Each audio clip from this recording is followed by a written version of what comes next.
Gloria lil Mulej. Nilqawkom fostna ġewwa River of Love. U nirringrazzjawkom li intom qed tissegwuna qabdu l-Bibja magħkom u għejd il-kelma warajja. U għejdlu lil Mulej minn qalbek din hija l-kelma talla, hija kelma ħajja, hija kelma eterna, hija kelma qaddisa. Grazzi Mulej li qed tagħtini dan il-privileġġ biex nisma' l-kelma qaddisa tiegħek. U fuqha jiena nibni ħajti. Mulej qaddis grazzi ta' revelazzjoni tal-Ispiritu Santu. Nirċievi u naf li qatt iktar ma nerġa' nkun l-istess iktar f'isem Ġesu Kristu. Amen. Halleluja.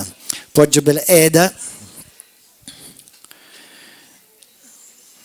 Illum ħankompli nitkellem fuq dak li bdejt nitkellem fuq il-weekend li għadda. Il-messaġġ tal-lum jismu il-porzjon doppju tal-anointing. Il-porzjon doppju tal-anointing. Għal dawk li qed jagħmlu interpretazzjoni, the double portion of the anointing. Id-doppju. Kulħadd jgħid id-doppju. Alleluja. Għal dawk li jissadhom kif qamu kulħadd jgħid id-doppju. Alleluja. Gloria l-Mulej. Id-doppju. Hemm ħafna infatti xi tajt fuq il-kelma doppju fil-Bibja. U mhux ħanejdu kollu llum, ovvjament. Infatti blana tal-Mulej dal-messaġġ ħankomplih il-weekend li ġej. Il-weekend li għadda provajt nitkellem u ma stajx nidħol f'ċertu dettall, infatti missejt ċertu informazzjoni li kelli bżonn niftaħ fuqha. Ħaniftaħ fuqha illum. Però il-weekend li għadda pjuttost rid nitkellem u tistgħu tmorru tisimgħu l-messaġġ tal-ħadd għax il-ħadd kien iktar ċar. Kif tipprepara ruħek, kif inti tippożizzjona ruħek għad-dilka doppja tal-anointing. Jiġifieri bl-Ingliż, how to position yourself to receive the double portion.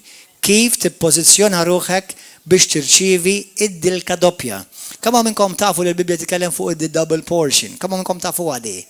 Intkom aware li l-Bibja titkellem fuq id-double portion, sewwa? Halleluja.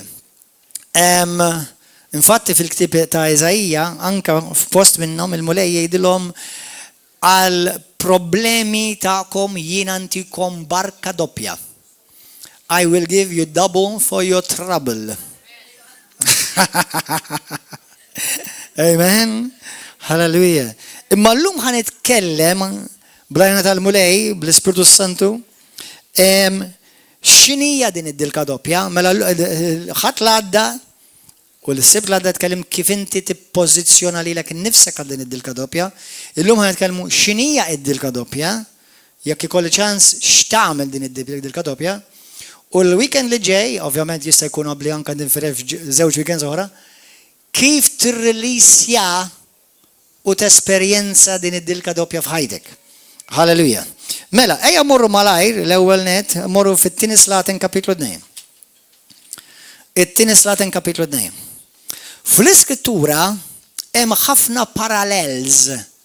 Kulħadd jgħidha warajja fl-Iskrittura hemm ħafna paralleliżmu. Għaw xaħat jgħid li xi ħaġa, infatti llum poġġejt video għax huwa sabiħ ħafna, għaw xaħat jgħid li xi ħaġa hemm parallel bejn it-Testament il-Qadim u t-Testament il-Ġdid. Għaw xaħat jgħid li xi ħaġa, isemmili xi ħaġa? Il-Passover, jiġifieri l-ikla tal-Mulej. Dik mhux parallel, dik pjuttost kontinwu. Le, għaw xaħat jgħid li xi ħaġa? Il-ħajja ta' Ġoseppi. Parallel ma' min? Ma' l-ħajja ta' Ġesu. Sewwa Mosè, il-ħajja ta' Mosè hija parallela mal-ħajja ta' Ġesu wkoll. Kemm hawn iktar? Tafu xi ħaġa oħra? Il-qatla ta' tfal, pereżempju, ta' Faroni, kif ukoll Herodi qatel it-tfal. X'inhi? Abraham xiex? Abraham offra lill-ibnu u Alla offra lill-ibnu. Ġoswe, Mosè il-liġi wassalhom sal l-art imweda, imma ma daħlux, imma kien Ġoswe li jfisser is-Salvatur li daħħalhom fl-art imweda. Il-liġi hija l-muallem tagħna, imma l-grazzja daħħalna fl-art inweda. Hemm ħafna parallelizmu fil-Bibja. Amen. Illum ħanitkellem daqsxejn ħanerġa' nsemmija fuq il-parallelizmu bejn Elija u Eliżew. Morru fit-tieni Slatin. It-tieni Slatin kapitlu 4. It-tieni Slatin kapitlu 2. Ġara li meta l-mulej kien se jtalla l-sema lil-Elija ġo rifnu, Elija kien telaq ma' Eliżew minn Gilgal. Ħalli naqta daqsxejn fil-qosor ngħidilkom l-istorja malajr. Mela l-istorja hija li Elija u għandek l-Eliżew. Elija li kien il-midluk minn Alla fani naf Elija laqqas kien ludi. Elija kien midluk minn Alla bl-Ispiritu Santu u nafuh bħala profeta qawwi ġifieri potenti. He was a powerful prophet. ħafna isejħulu il-profeta tan-nar, the prophet of fire. The prophet of fire. Elija li fil-passaġġi jekk tmur l-ewwel Slatin kapitlu 16, 17, 18 xi hekk, tara fejn Alla uża lil Elija biex jiġi kontra Ġeżebel. Jiġi kontra Ġeżebel li kienet il-mara tar-re Aħab. U qatel il-profeti kollha ta' Baal u ta' Ashtorot li kienu profeti folots u mhux qatilhom bix-xabla, qatilhom billi sejħ in-nar tal-lam fuqhom. X'ħaġa interessanti. Xi ħadd il-ġimgħa għalli mhux le, rajt video. Niftitilu kont rajt video fuq rigward meta ġewħat isejjaħ in-nar. Xi darba nagħmlu ta' lezzjoni fuqha, però ħeġġitkom morru studjaw għadi, għax anke apparti fit-Testament qdim, anke fit-Testament jeżisti, imma apparti minn hekk ħila dik. Imma sejħ in-nar talla fuq daw il-profeti folots. U naraw kif Alla anke użah biex jafraq l-baħar. Pereżempju mhux Mose biss faraq il-baħar. Għandek il-Elija wkoll, għandek ukoll il-Eliżew għamilha. Ġifieri s-sinjali li huma potenti, mhux ġast pereżempju xi ħadd daru juġaw fi. Se nirringrazzjaw il-mulej ta' dak il-fejqan ta' daru juġaw, imma aħna titkellmu fuq sinjali potenti hawnhekk. Sewwa. Però ġara, ovvjament jekk inti tkun bluġieħ tapprezzah li jfiq minna, ħalleluja. Mela, ġara. Kien hemm Eliżew. Eliżew ma kienx l-unika profeta aħwa in line of succession. Konta tafu għadi? Taf xi tfisser line of succession? X'kien ġej wara ġifieri? Ma kienx line of succession, kif tifhemha bil-Malti? Kien next in line. Fl-iskrittura tgħidlek li kien hemm 50 profeta oħra in line of succession. Kien hemm 50 oħrajn li setgħu poġġew lilhom infushom biex jirċievu dak li kellu Elija, imma wieħed biss tirċieva dak li kellu Elija. Kemm hawn nies River of Love, intkom ħajnlilkom. U kemm hawn nies ġo knejjes, ġo konferenzi ġieli mur narhom jien. Fejn għaliex tara bniedem jitried taħt il-qawwa tal-Alla u jitbirek u ieħor.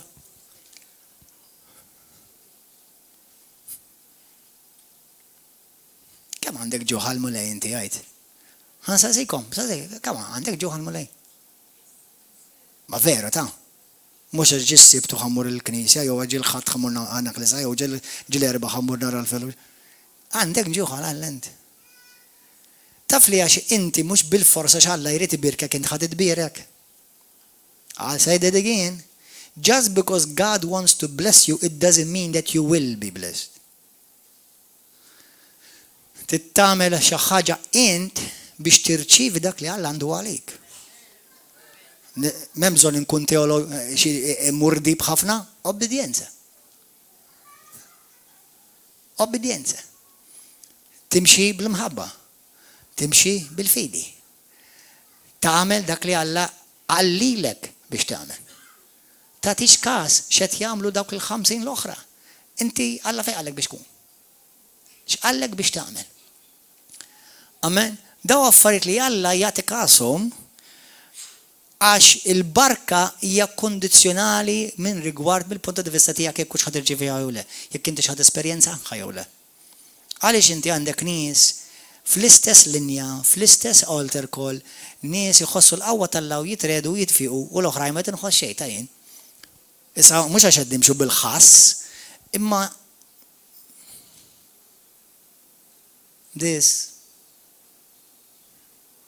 kemm hawn jiena qed nippunta subajja lil ħadd għax il-qalb ta' ħadd minnkom ma naf, ma kemm hawn minnkom vera salvati? Jiena u nassigurakom Alla jixtieqkom li kollha intom salvati. Però jekk għandek l-imrar f'qalbek m'intix ta' salvat. Jekk għandek lejra f'qalbek m'intix salvat. Jekk inti għandek l-odju u naqasa maħfra m'intix salvat hija. U tista' tkun l-ewwel waħda jew l-ewwel wieħed qed tiftaħ il-bib ta' barra tal-binja. Qalbek fejn hi qalbek? Allura x'ġara? Daw għaddew minn 3 postijiet, għaddew number 1. Għedtilkom parallelizmu, il-parallelizmu, hemm ħafna parallelizmu, there's a lot of prophetic parallelism.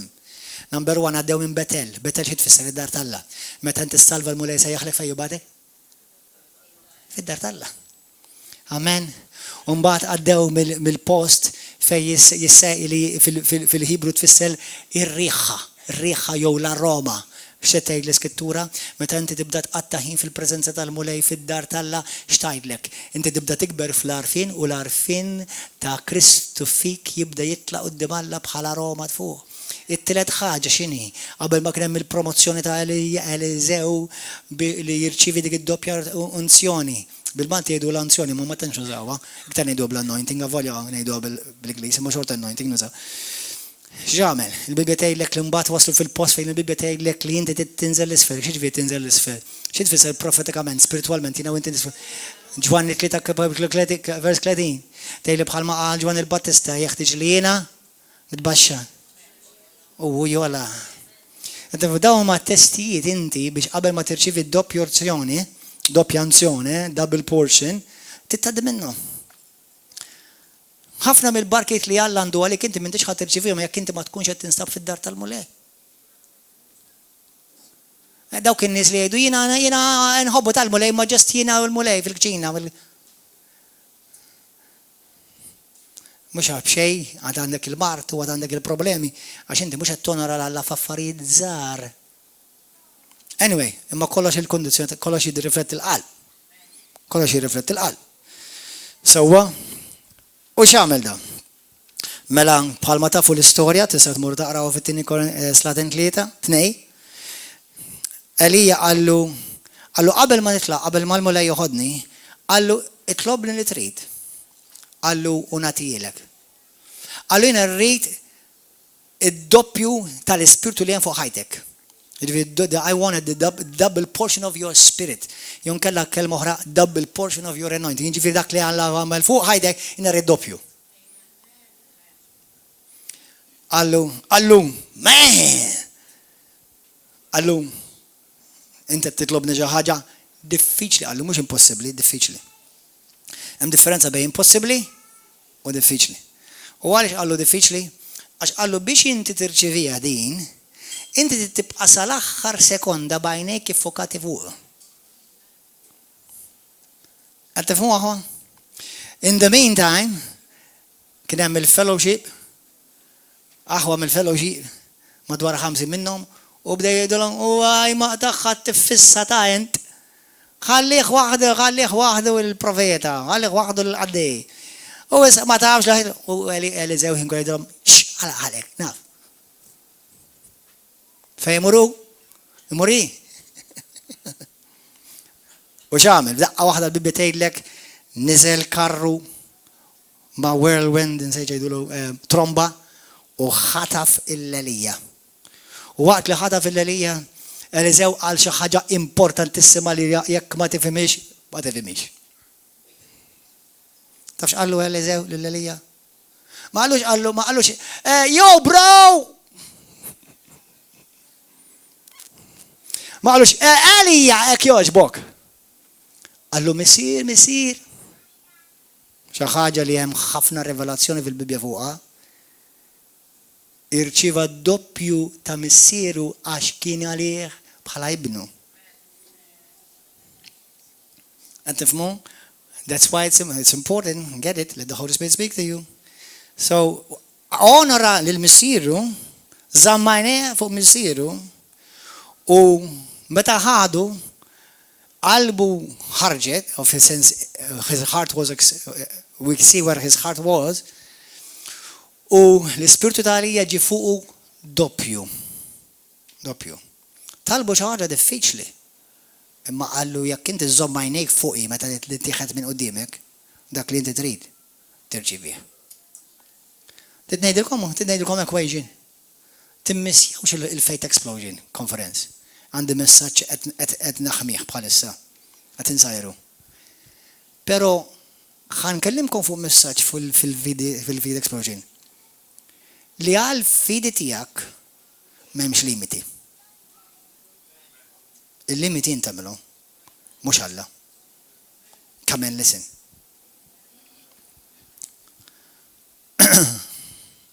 Għal dawk li jgħidu li you're too much faith, thank you, I'm guilty.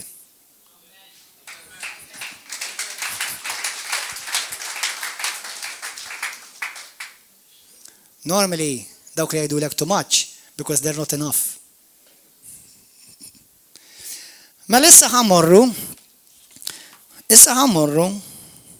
fit-Testament il-ġdid, morru fit-Testament il-ġdid.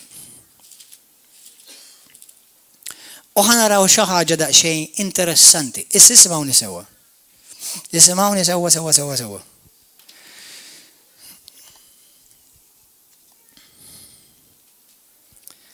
Il-kelma Kristu fil-Grik hija l-kelma Kristos. Infatti, jekk tmorru l-Greċja, Ċipru, pajjiżi bħal daw, ħassib ħafna nies jisimhom Kristos.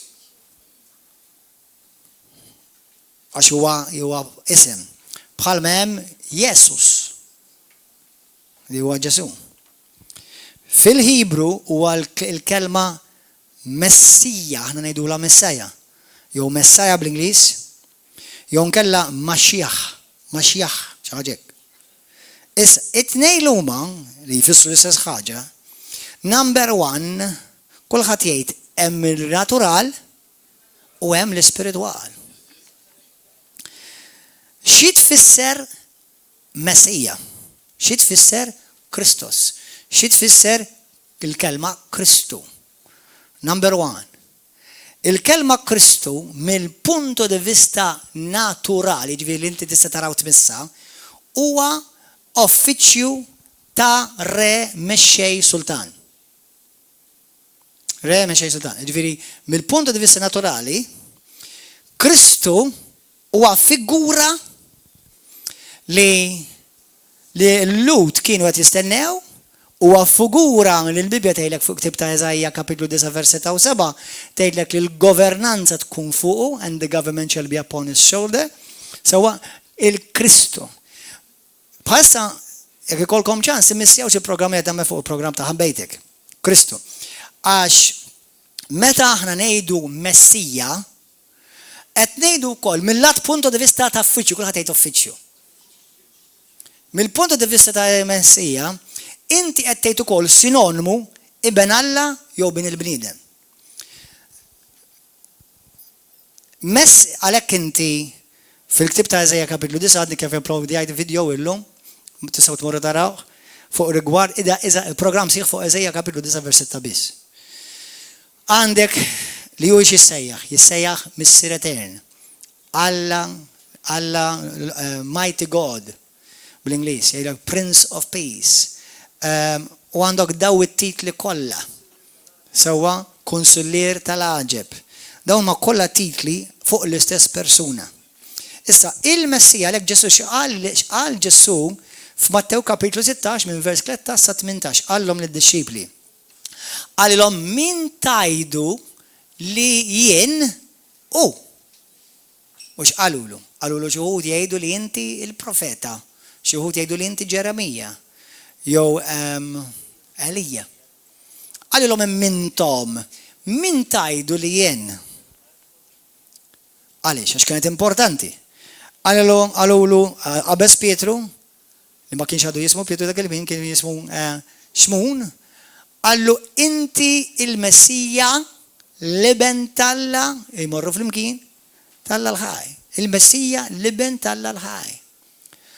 Għallu imbirek int Xmun Pietru, għax dak li għadda kifet, mux ġej minnek minn demmu l-ħab, imma ġej, inti dara rajtu, għax urijulek missiri li huwa fi smewit.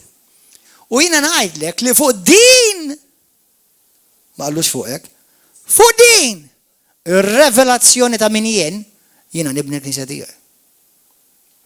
Mela il-revelazzjoni li Kristu kien l-Messija u li ben tal-ħaj, kella tkun il-revelazzjoni li biex inti tidħol fis-saltna. Ismawni aħwa. Taf jew ma tax fil-Bibja tista' tfajjar kif trid problem ġesta titkellmu bejnietna.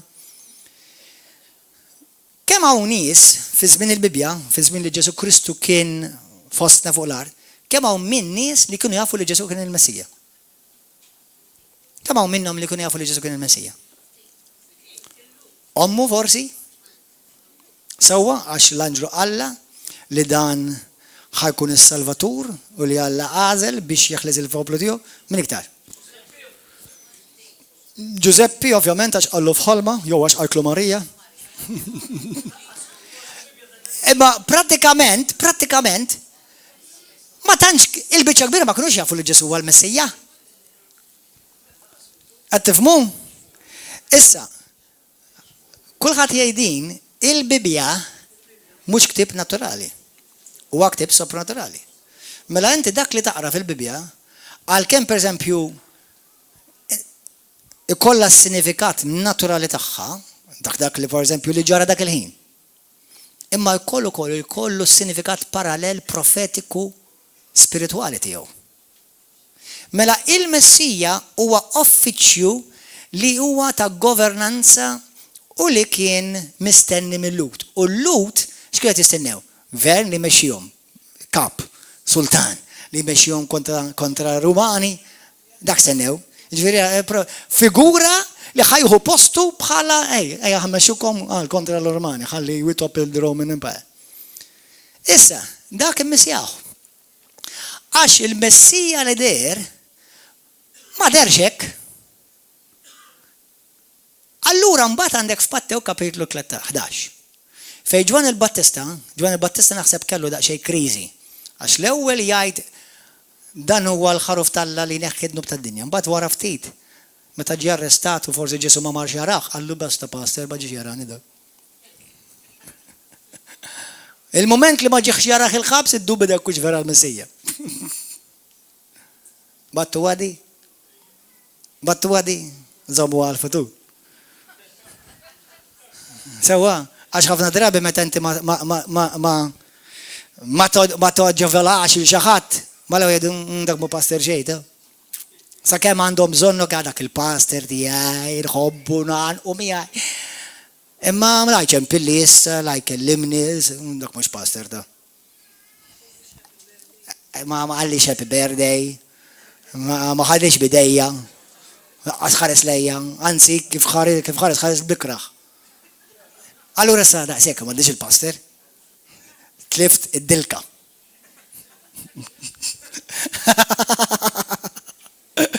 Mela Ġesu, wara li vera, ta' d-dejdikom, wara li Ġesu ma marġ il-Ġwan il-Battista jaraħ il-ħabs, Ġwan il-Battista ġamel, bat id-disċipli tiegħu, għalhom ħej morru ċekkjaw kux vera l-Messija da. Vera, mhux hekk tgħid l-Iskrittura? U x'qalulu? Jimporta tgħidilna għax batna Ġwan il-Battista biex naraw jekk hux vera inti il-Kristu li qed nistennew. Jekk kuntix vera l-Messija li sennew. U daw ħasbu ħajġi kara. U żgur, mur jgħidlu li qed nipprepara armata. U dal-waqt noħroġ l-elezzjoni, votaw li ħanetilgħu aħna ħankaxkru kollox. Dak mhux hekk irrispondihom. Xi rrispondihom?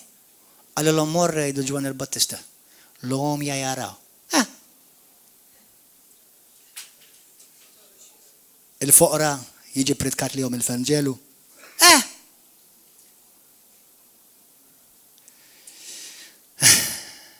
il-morda jfiqu, it-soppop jiġru, il-mejtin għajmuhu.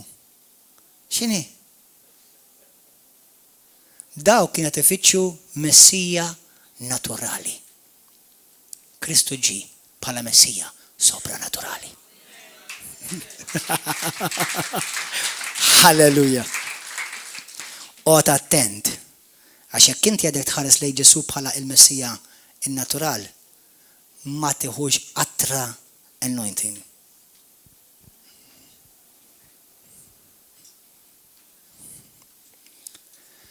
Għattabdu xaħġa.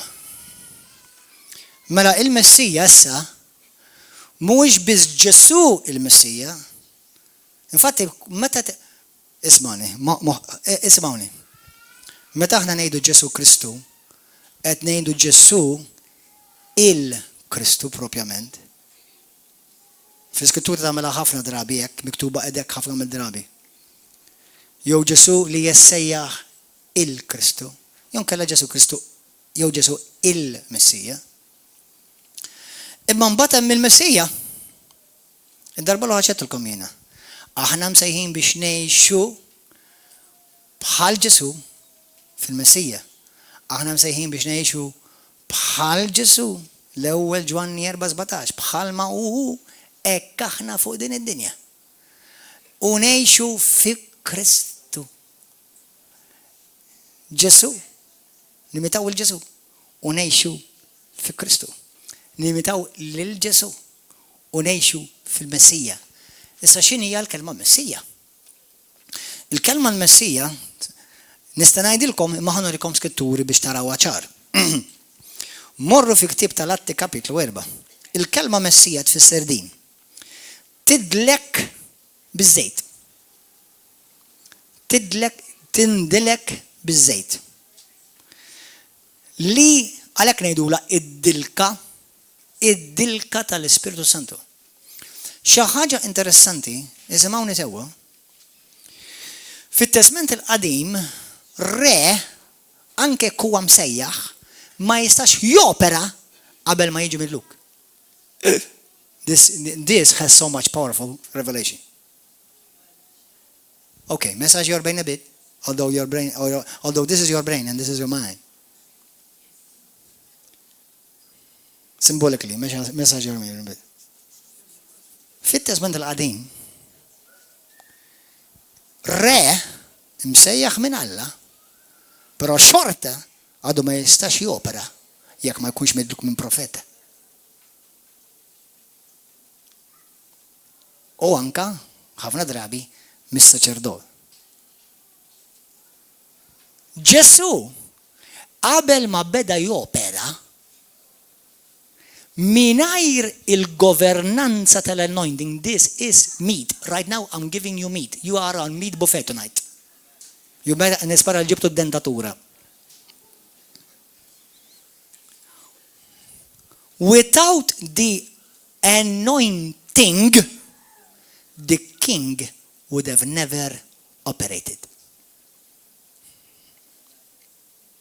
Can I give you another revelation? Without the anointing, you can't operate. You may say, I love Jesus, but you still need the Christ.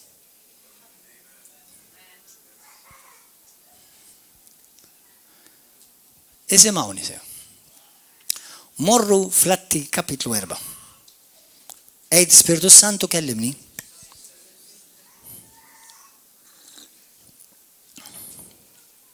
Ħantikom tixbiħa oħra. Ġesu sejjaħ lid-disċipli. Nafu li għażel 12 u sejħilhom apostli. Meta bagħathom fil-qawwa biex ikeċċu xjaten f'isem Ġesu. Però il-qawwa li kien hemm fuqu ma kinux qed joperaw fiha fisħieħ sakemm u bagħat l-Ispiritu Santu. Għalhekk qallhom stennew Ġerusalemm sakemm tiġi fuqkom il-qawwa talla id-dilka tal-anointing. Hallelujah. Atti jerba. Għadni fl-introduction. That's why I hate coming to River of Love. I always have to preach just the introduction.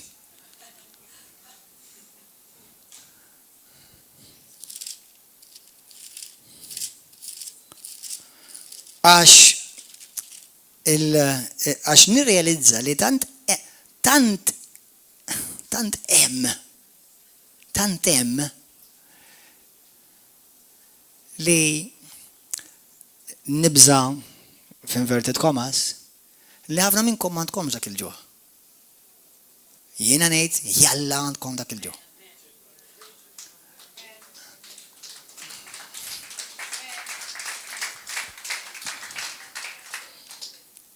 Halleluja.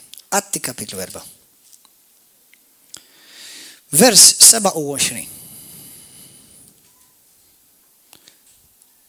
Għax ta' bil-ħaq din il-belt Erodi u Ponzu Pilatu inaqdu fl-imkien mal-pagani u n-nies ta' Izrael kontra il-qaddej għaddis tijak Ġesu. Li int ħankisser Malti kelma bantija bl-Ingliż anointjajt. Li int ikkonsagrajt. Isimgħuni. Kull meta aħna naqraw Ġesu Kristu jew Ġesu il-Kristu, ġifieri Ġesu li huwa ikkonsagrat bil-qawwa tal-Spiritu Santu. Mhux Ġesu l-ewwel ismu u Kristu kuljum.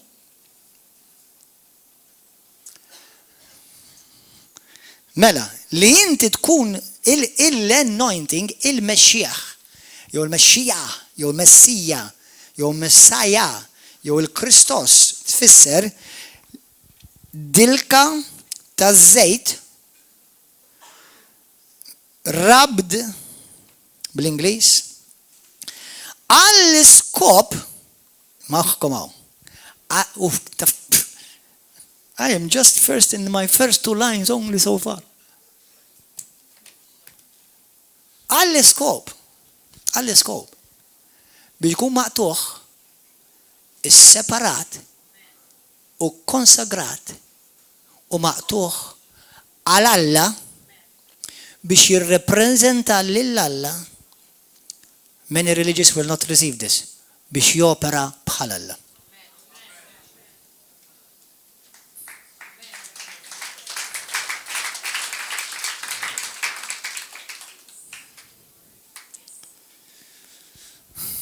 Id-dilka tal-Ispiritu Santu li kien hemm fuq Ġesu tagħtu l-abilità biex jopera biex dak li huwa reali fis-sema isir reali fuq l-art. Issa Ġesu ta' 30 sena fil-ktieb ta' Luqa kapitlu 3 tajt. Ta' 30 sena Ġesu ġi ikkonsagrat. Dik il-kelma konsagrat ħafna minna Maltin jintilfu fuq għax ma jafux jitfisser. Imma ġi Christosized. Anointed. Maqtuħ is-separat ippreparat biex ikollu l-Alla fuqu, l-Alla mdawwar miegħu, l-Alla fih, jekk taf God oozes out of him. Biex f'ġisem fuq l-art jidher Alla. I'm gonna have a nap.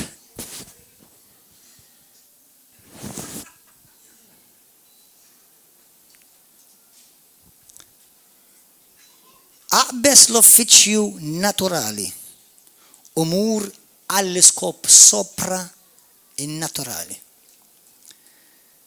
Biex intikom daqsxejn sneak preview, kemm hawn minnkom tħu pjaċir tisimgħu taraw il-sneak previews, meta tkun ġej xi film hekk, taraw tħu pjaċir taraw sneak previews hekk il-previews.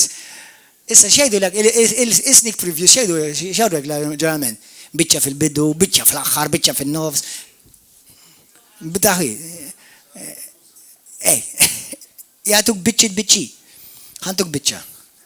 Għal dak li kien ippreparat għal Ġesu u bl-istess mod ippreparat għalik.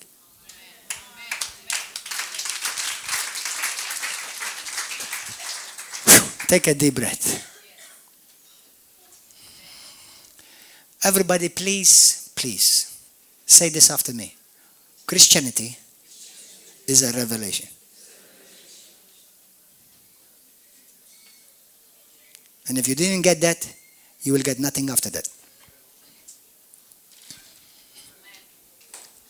Il-Kristjaneżmu huwa revelazzjoni. U tikber minn revelazzjoni għal revelazzjoni. Minn fidi għal fidi. Minn grazzja għal grazzja. Minn glorja għal glorja qed tiġi kontinwament trasformat biex tixbaħ eżattament lilu. This is powerful. This is too much actually. It's truly too much. Issa, Atti kapitlu 10. Morru għen. Ejt l-Spiritu Santu etmani Spiritu Santu. Feed me, Holy Ghost. Expand my hunger. Tell him, expand my hunger.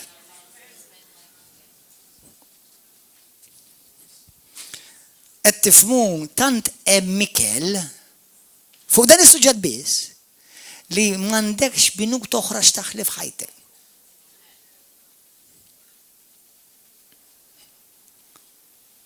Halleluja. Mela, Atti 10, vers 38.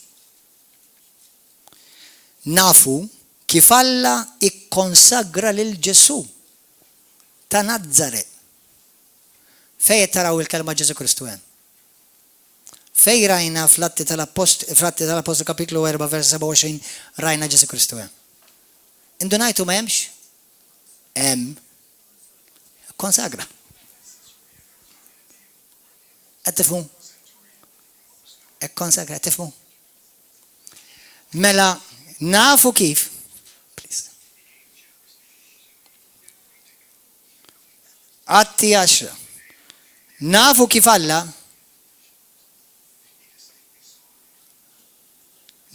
Alla ikkonsagra lil Ġesu. Mela, nafu ismaw, ħanfarrak naqra ħanamel il-pastardjardizmu tal-Ingliż u tal-Malti.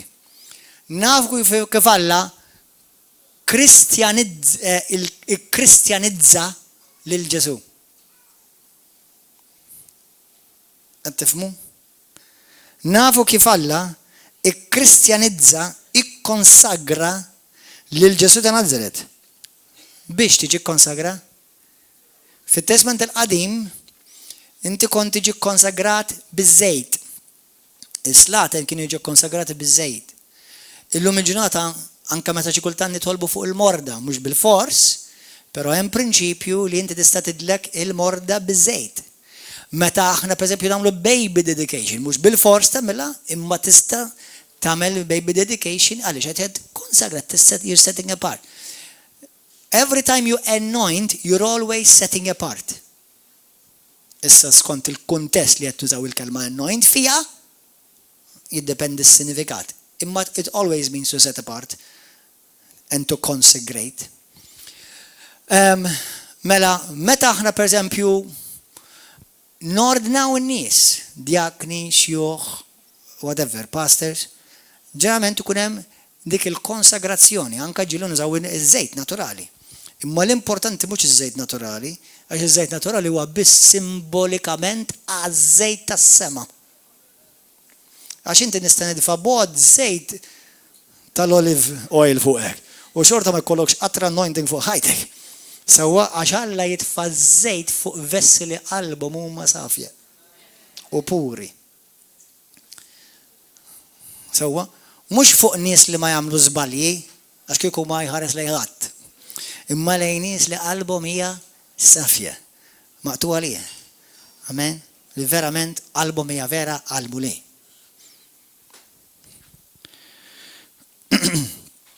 Mela x'għamel? Nafu li l-Alla il-Kristjanezza konsagra lil Ġesu ta' Nazaret. Fl-Ispirtu, bl-Ispirtu, is-Santu, u bil-qawwa dik il-kelma qawwa dunamis, jiġifieri qawwa mirakoluża. U kif dan Ġesu għadda jagħmel il-ġid u jfejjaq lil dawk kollha li kienu maħkuma mix-xitan. Għax Alla kien miegħu.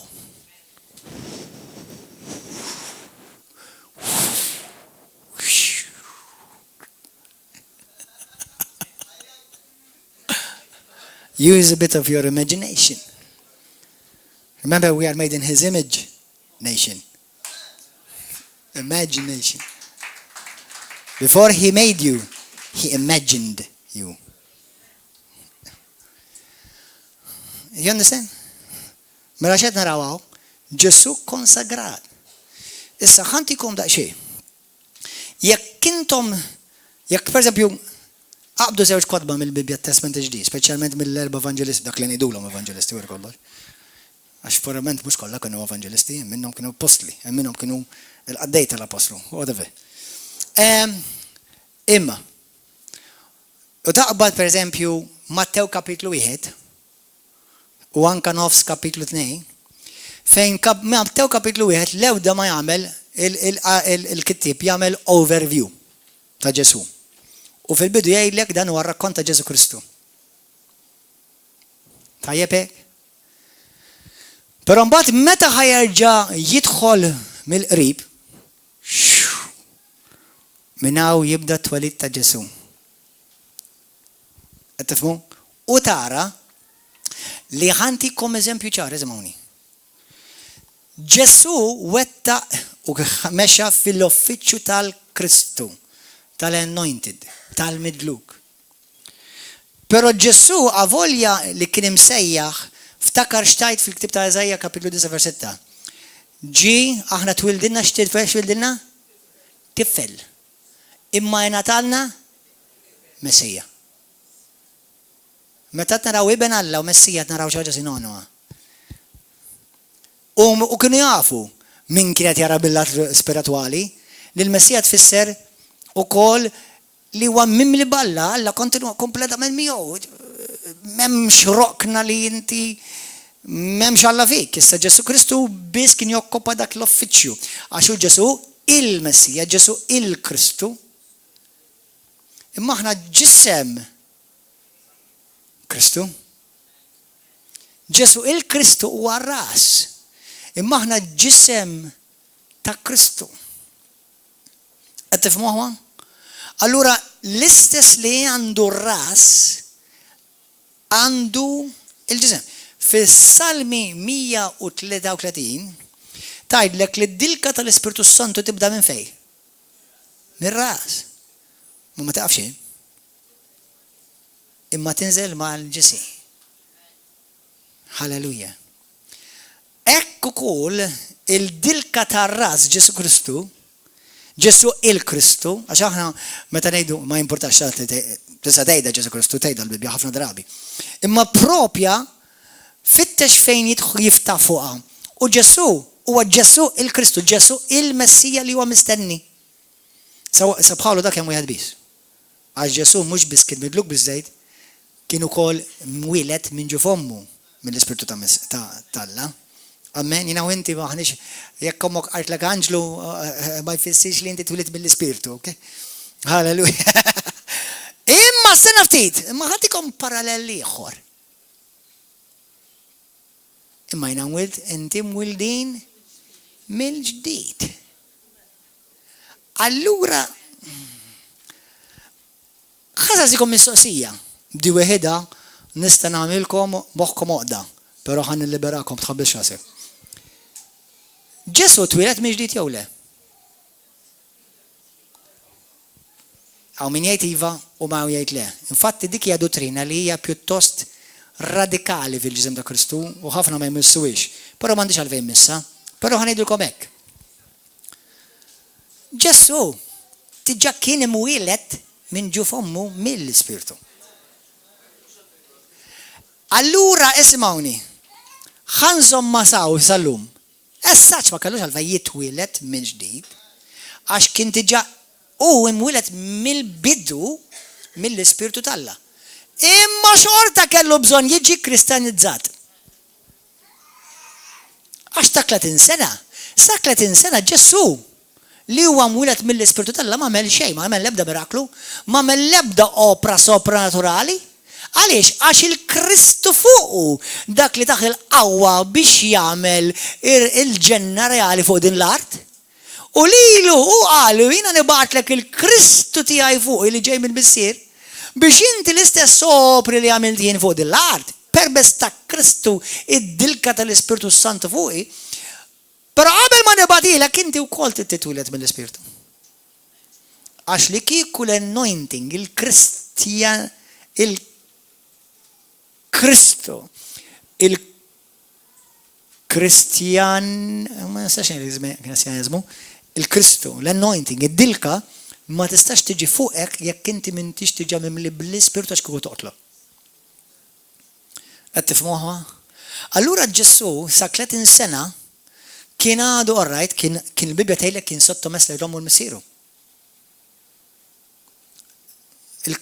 By the way, kristjanizmu veru huwa sottomissjoni mill-biża l-aħħar. Bis-serjetà ngħidilkom, go and study. Kristjanizmu huwa sottomissjoni. U nirringrazzja l-Alla li Fajbi nitkellem fuq nhar l-erba' meta qal jiena u inti msejħin biex immutu għalina nfusna. Ħansolvilek l-offense, mut. ħansolvilek li għandek problema ma tistax taħfer. Mut għalik innifsek. That's it. Imma ħanejlek ħaġa, jekk inti tkun kapaċi tmut għalik innifsek vera, bħalma jien Ġesu, jitfal qawwa ta' Kristu fuqek. Ġesu għamil, ħanejdukom xut, minna forsi ngergru għax aħna namlu 3 snin, għax jidu namlu l-courses, u rrit nobdi. Ġesu għamil 30 sena. ħajja ta' sottomissjoni totali. Alla ma jistax jafdak jekk inti m'intix kapaċi tkun totalment sottomess lejn Alla. U lej l-ordni, dak li aħna xi wħud insaredu la ordni sagra, ma ordni sagra ġifieri hija ordni qaddisa fil-Knisja. Halleluja. Ġesu huwa il-Kristu imma aħna il-ġisem ta' Kristu. Issa ismawni aħwa. Xadna xrajna li l-Kristu tagħmel? Il-Kristu jifejjaq, ikkeċċi xjaten, jiftaħ l-għajnej tal-obja, jiftaħ il-widnej ta' torox, jgħajja minn nies mill-mewt. Xikta ma jagħmel? Jaħfer id-dnubiet. Jaħfer id-dnubiet. Isn't that interesting li Ġesu wara naraw fil-ministeru tiegħu jaħfer id-dnubiet. Ftakar xi tfisser Kristu. Tħares li għamil lat naturali biss li huwa biss uffiċċju governantiv. X'ħad igwadanja minna di. Imma jekk inti tara li Kristu huwa id-dilka tal-Ispirtu tal-Alla Alla nnifsu fik madwarek, ġo fik minn taqt, minn fuq, mill-ġemp. Ftakar jiena u inti, ħafna skitturi li naqraw naħduhom for granted. U sa ċertu punt in-sens nifhimha għax imdorrin naqrawhom. U fl-istess ħin ħasra għax mhux qed nieħdu s-sugu. Mela l-iskrittura meta tgħidlek aħna mimlija bl-Ispirtu tal-Alla kienet tiċċajta. Liema parti Alla ma rix mhux vera rid jgħidak li qed jgħid meta qalilna intom ġisimkom huwa t-tempju tal-Alla. L-imbiċċa minn dan it-tempju mhuwiex tal-Alla, għidli. Hemm xi biċċa mit-tempju tiegħek li għadha tax-xitan? Jekk għadha jaqbillek tagħtiha lill-Alla. Mela meta l-iskrittura tgħidlek fl-ewwel Korintin 3:16, fl-ewwel Korintin 6:19-20, tgħidlek ma tafux li intom it-tempju tal-Ispirtu tal-Alla l-ħajju u l-Ispirtu tal-Alla d-dilka tal-Ispirtu Santu tagħammar fik. Jiena mhux ġost Kristjan għax jien reliġjuż, Jiena Kristjan għax hemm Alla jgħix fija u jinvadi kull ċellola, kull adma, kull joint, kull qatra li hemm ġo fik. Jekk inti tittemmen x'hemm miktub. Imma aħna nemmnu x'hemm miktub. Aħna nemmnu x'hemm miktub. Inti Kristjan x'bin inti too much ta'. Le, l-Alla naqdina too much u naf li l-karawetta ta' moħħok ma jistax jifhimha. U nifmek ta' sa ċertu punt ma rridx ngħid li qed nifhmu 100% għax qed nikber minn revelazzjoni għal revelazzjoni. Ma rrid nifhmu. Għax la Alla qala ekku.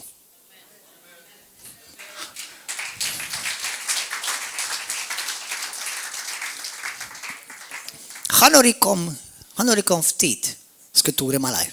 Qed toħdu pjaċi? Għaw xi ħadd għandu l-ġuħ. Għaw xi ħadd xeba. Tiġan f'qajt.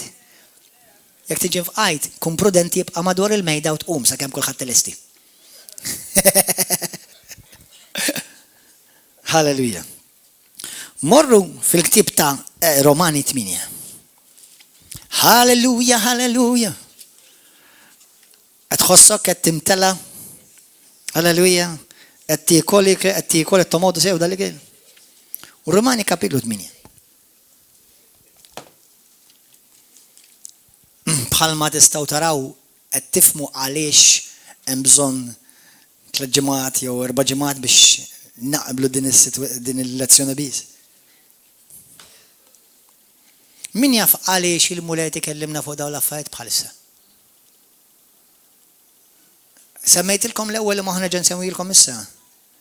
Do not get distracted. Pawlu taf x'talab aħwa. Fakruni ħammissa ġimgħa d-dieħla. Pawlu talab dan li nitlob għalikom Kristjani qal li għajnejkom jinfetħu u tarfu x'wierd kbir hemm fikom. Għalikom ħafna minnkom li tiġu ravrav. Taf x'in l-ikbar wirt li kelkom għax ġejtu issa fire sweet. Dak mhux parti mill-wirt. Il-wirt kbir tiegħi u tiegħek li inti tgħix bħal Ġesu il-Kristu fuq din l-art. Għax fil-moħħ Alla hekk kellu li inti tgħix bħal il-Kristu fuq din l-art.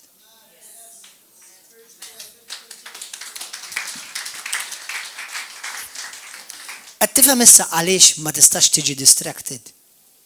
Qed tifhem għaliex ma tistax tiġi intangiljat marux ma taħmerijiet.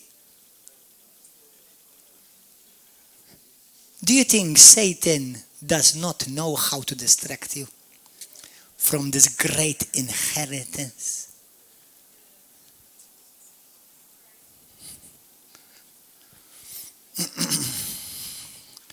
Hallelujah. Efesin, fejn qed Romani?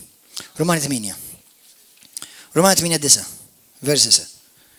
Issa intom ma intomx taħt il-ħakma tal-ġisem imma tal-ispirtu. Ġifirina maħkum mill-ispirtu. Kulħadd jgħidejja warajja mhux kien biss jiena maħkum mill-ispirtu. La darba hemm l-ispirtu tal-Alla jammar fikom. Jekk xi ħadd m'għandux l-ispirtu ta' Kristu,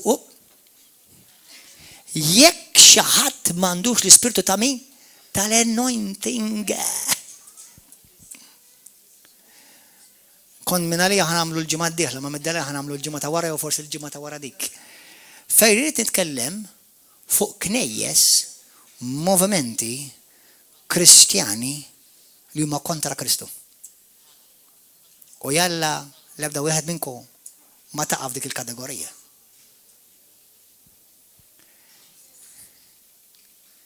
You may say you love Jesus, but you're operating in the anti-Christ spirit, anti-anointing.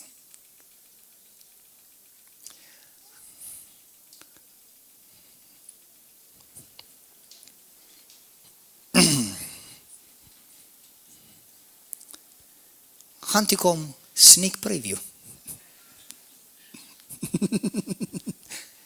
Jekk jiena ġismi kull ħares lejja. Halleluja. Jekk jien ġismi kolni kemm jien skont il-Bibja, mhux skont xi nħoss, mhux skont x'tħoss jew x'qaltlek il-mami u d-daddi jew il-kuġina u t-sija, skont xtejt il-kelma. Kemm minnkom tridu timxu fuq skont xtejt il-kelma? Tajjeb. Basta qda fil-kelma. You will be surprised xem fil-kelma u ħafna Kristjani li jgħidu bil-Kristjani qas iġombuh. Jekk mela ġismi u ġismek verament. Ejla u Brother Matthew. Ħalli ma toqgħodux tħarsu lejja biss, tħarsu lejh ukoll. Mela dan it-tempju tal-Alla l-ħaj. L-Ispirtu ta' Kristu jammar fi bnieħru, f'xifte, f'widne, f'sidru, f'iż-żokra, kull imkien hemm Kristu fih. That's what the Bible says. Now you may say to me, ma mhux hekk ta' tfisser. Ma rridx importanti x'taħseb li tfisser int. Jiena rrid nemmen x'hemm miktub. Tidnejdilkom revelazzjoni oħra għal dawk li intom għandkom l-Ispirtu tal-Alla di mhux għalikom. Jekk jiena u inti naqbdu revelazzjoni, tiċċaqlaq xepe.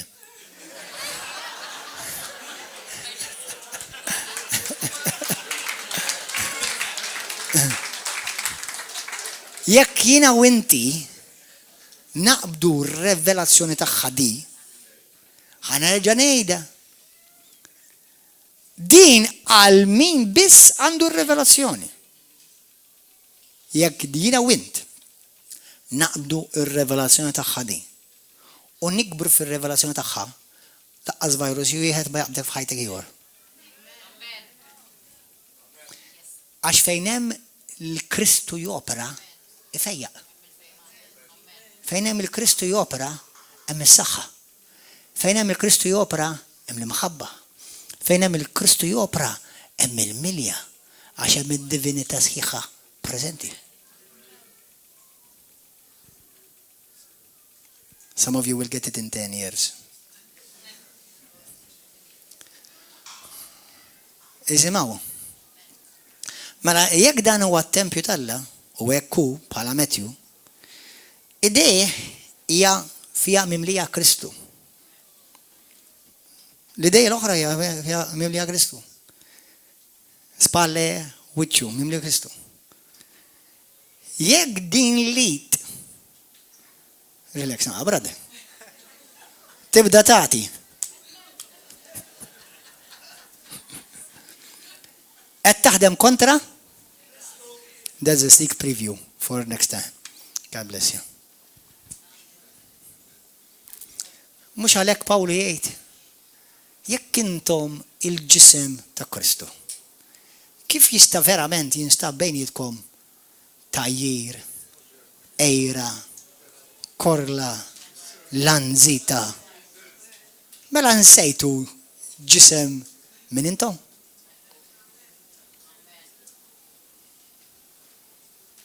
Mela min għamel bħalit Matthew, x'sar?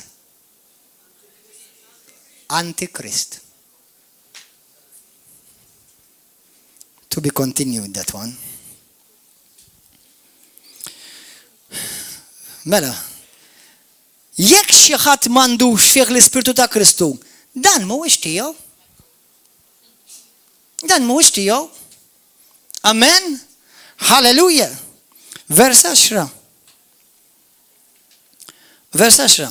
Jekk Kristu jammar fikom, għalkemm il-ġisem huwa mejjed minħabba fid-dnub, imma l-Ispirtu hu ħaj minħabba il-ġustizzja. Isma'wa. Jekk l-Ispirtu ta' dak li qajjem lil Ġesu. Min qajmu lil Ġesu? Il-Kristu. Kantikom eżempju. Kantikom daqxej. Li kieku Ġesu ma ċedix l-Ispirtu tiegħu, seta' jmiet? No way. Because in the anointing there's no death. He would have healed him.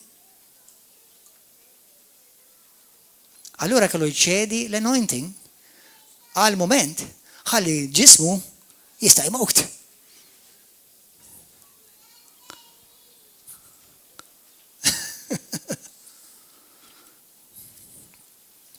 Vers 11.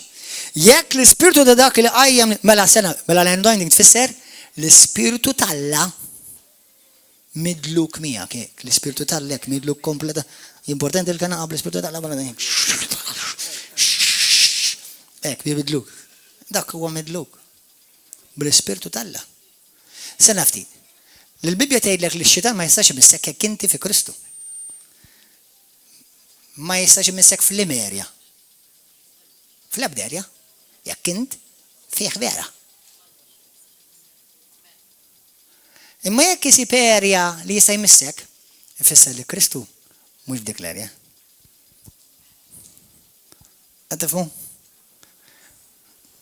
Kemm intom kwieti, bravi għax qed tieklu mingħajr ma tagħmlu ħafna tmeċli.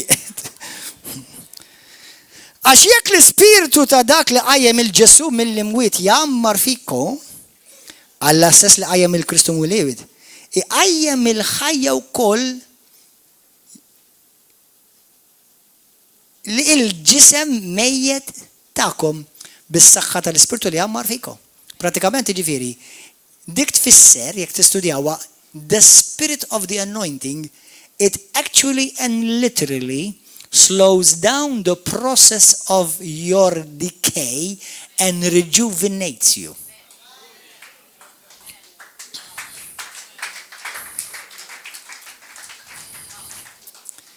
Allura meta jiena u inti natu għax inti bħal mettilkom tista' tkun midluk u hekk għandek tkun, imma l-libertà tibqa' dejjem f'idejk, tista' tagħti wisq għad-dnub.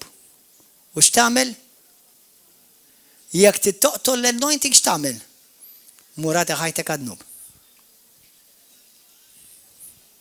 Amen aħwa? Ħanaqralkom xi ħaġa oħra. Ħanaqralkom skrittura li hija popolari. Filippin, come on. Praise and worship. Would you please come? Praise and worship. Hallelujah. Qed tieħdu pjaċir. Isimgħuni aħwa. Vers 13. Għal kollox niflaħ permezz ta' Kristu li qawwini. Għal kollox niflaħ permezz ta' Kristu li qawwini. Kemm hawn minna nikkwataw dik. I can do all things through Christ. The anointing. His anointing. Through who which strengthens me. Alleluja. Grazzi Ġesu. Gloria lilek mulej.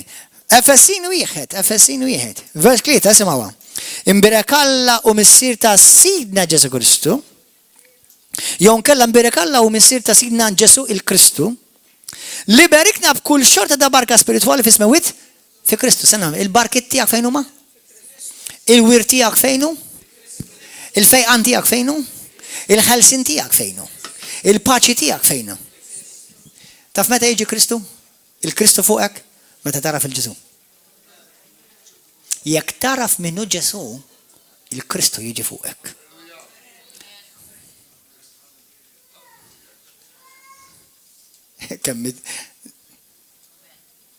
This is ħaġa tal-bliħ. Araf minnu Ġesu f'ħajtek u l-Kristu jiġi fuqek. Jekk inti għalik Ġesu ġast raġel tajjeb, Ġesu profeta, bla anointing ħadeb pażiebi. Imma l-moment li tgħidlu Ġesu iben talla l-ħaj. Inti s-sejtu s-salvatur tiegħi, salvani. Ejja f'qalbi invadili ħajti. Bang! L-Ispirtu Alla jiġi fuq. Hallelujah. Glory to God. Amen. Gloria lilek mulej. Ħanaqralkom l-aħħar waħda u nitolbu għax forsi bat l-aħħar biċċa tal-introduzzjoni. Kolossin wieħed. Are we ready to pray now?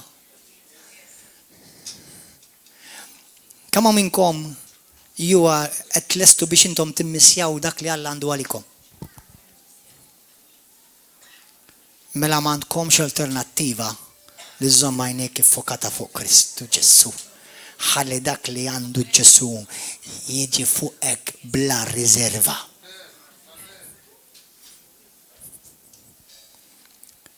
Filippin. Kolossin tilkom. Mela morru Kolossin. Colossians.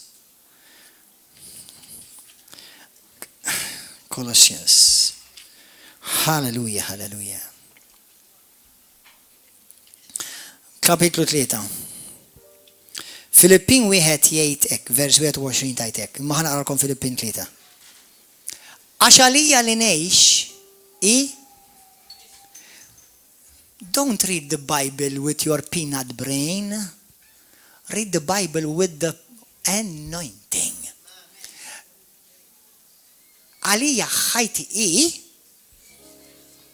go and chew that for about a week at least. L-infern ikollok qawwa u boldness li tgħid jekk ninżel l-infern bħalissa nredu.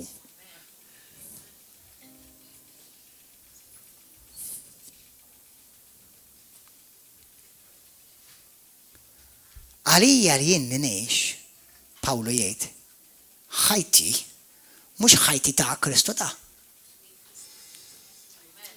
Don't read in the Bible what's not in the Bible. ħajti Kristu. Ejda warajja, ħajti Kristu. Ejda, ħajti Kristu. ħajti għala għajnik. ħajti Kristu. Tidaħseb meta Alla għallek min isofri għal Kristu. Jirċivi fuq spiritu ta' gloria.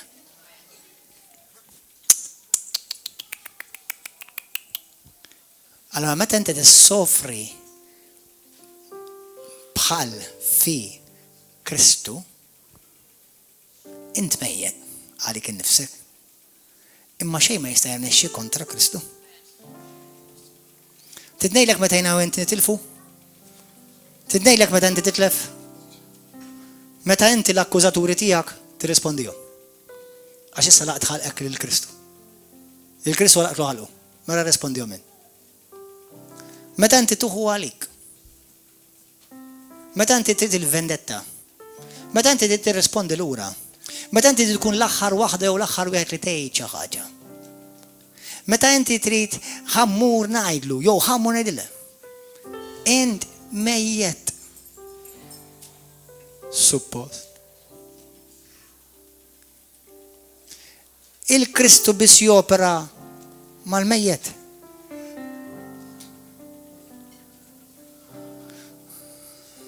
Għalhekk ta' 30 sena Ġesu miet biex Kristu, il-Kristu jopera fih u minn ġo fih u biex il-ġenna tkun meta rajt il-Ġesu Kristu miexi inti rajt biċċa mill-ġenna miexja. Però jekk kienu inti naqbdu r-revelazzjoni ta' din il-verità assoluta, kull fejn tmur int, biċċa mill-ġenna tmur miha. Halleluja. Halleluja! Kolossin 3. Ħan nispiċċaw b'din si oħra. Għax di biss nibża li nwaqqalkom ix-xedaq kollu ta' sniku. Kolossin 3.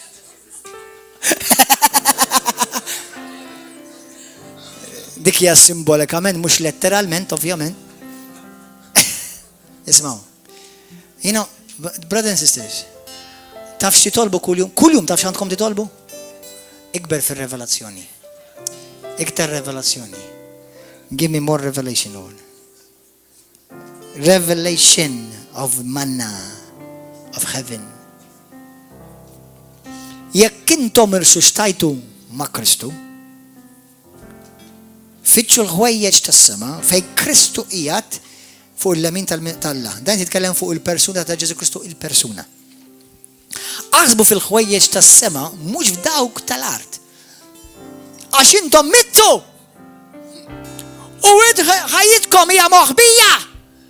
Ħajti hija moħbija fi Kristu fallassa. Mela l-ewwel għandek il-persuna ta' Ġesu Kristu.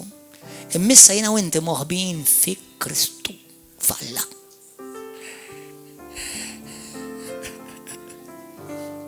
Halleluja. Meta jidher Kristu il-persuna li hu ħajja tagħkom, ftakar aħna jiena u inti għamilna exchange mal-mulej. Mulej jiena nagħtik ħajti u inti tagħtini ħajtek. Jiena nagħtik ġismi dan it-tempju u inti tagħtini l-anointing. Jiena nagħtik il-ġisem u inti tagħtini l-ispirtu.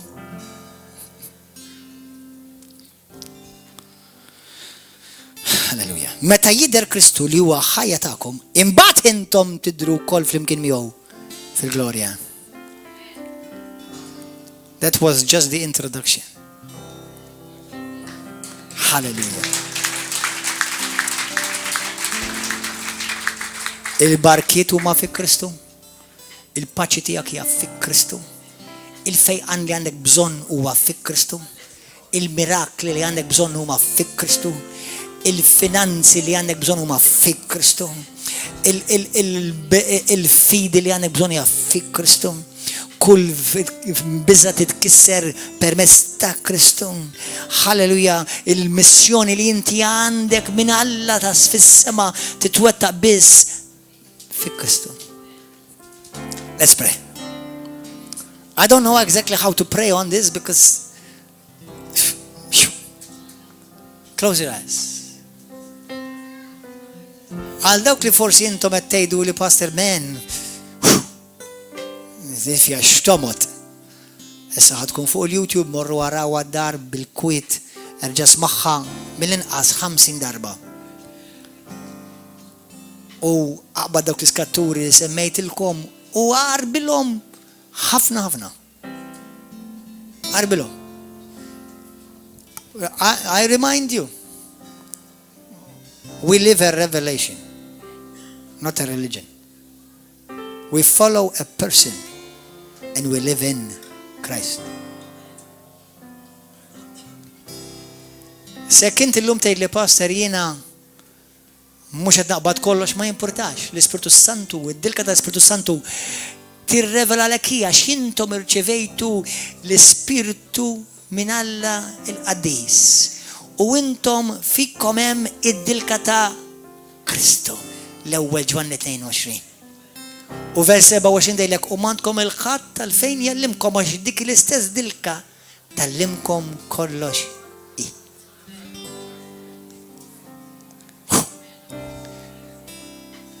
Don't get distracted.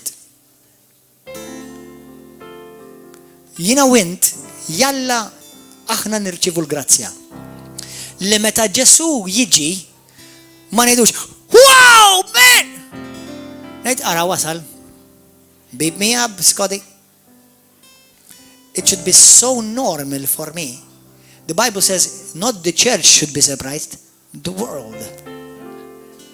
We are awaiting eagerly. Hallelujah.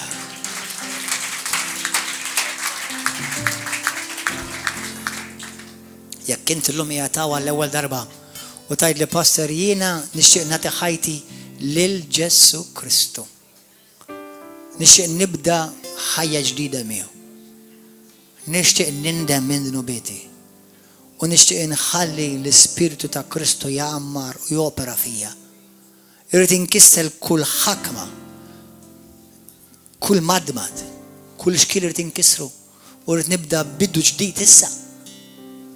Jekk dal-persuna jaqint u tgħid li pastor jiena tlob għalija please minti. Għaw xi ħadd minnkom tibda ħajja ġdida fil-Kristu Ġesu għal idejk. Jekk inti għadek qatt ma ġejt imwieled minn ġdid, verament imma mwieled minn ġdid, mhux ġast qed talba bħal pappagall, imma verament imwieled minn ġdid. Imwieled mis-sema. Tgħix ġo ġisem fuq din l-art. U inti llum tixtieq titwieled minn ġdid. U tibda dil-ħajja soprannaturali. Jekk dal-persuna janti bla missħija, oli dejk, għaw xaħat l-lum jgħati ħajt Ġesu Kristu. Għam wara, 2, 3, min iktar, oli dejk. Eżi saħwa, bla tlaq li għajd lek bil-maħabba. li Ġesu qal jekk inti ma titwilidx minn ġdid, ma tistax tara s-salna talla. Ma tistax issalva. Nubitek ma jistgħux jinħaffru. U inti għadek id-destinat tal-infern. Imma llum jekk inti tagħmel deċiżjoni minn qalbek u titwiled minn ġdid, illum inti mhux tal-sejjer il-ġenna, tal-ġenna tiġi tiltaqa' miegħek hawn. Halleluja. Jekk dal-persuna hija inti, oli dek, dawk li għalejtu idej min iktar, 1, 2, 3, min iktar. Kulħadd iqum bil-wifqa, grazzi Ġesu. Kulħadd iqum bil-wifqa. Ejja nkantaw din id-diska fl-imkien. Dawk li għalejtu idejkom, jew suppost għalejtu idejkom, iġru law qudiem issa stess. Iġru law qudiem issa. Iġri. Ejnu waħwa, dawk li intom għalejtu idejkom. Come, quickly, come. Għal dawk li intom tridu doza oħra ejja wada fil-ħodu. Come. Waqt li huma ġejjin għana imu l-mulej b'din id-diska. Your name is called Emmanuel.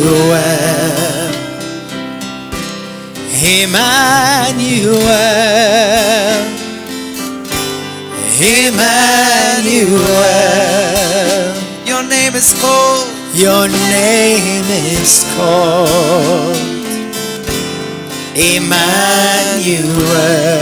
God with us. God with us. Revealed in us. God with us, revealed in us. His name is called Hey, I want on prayer altar team, please.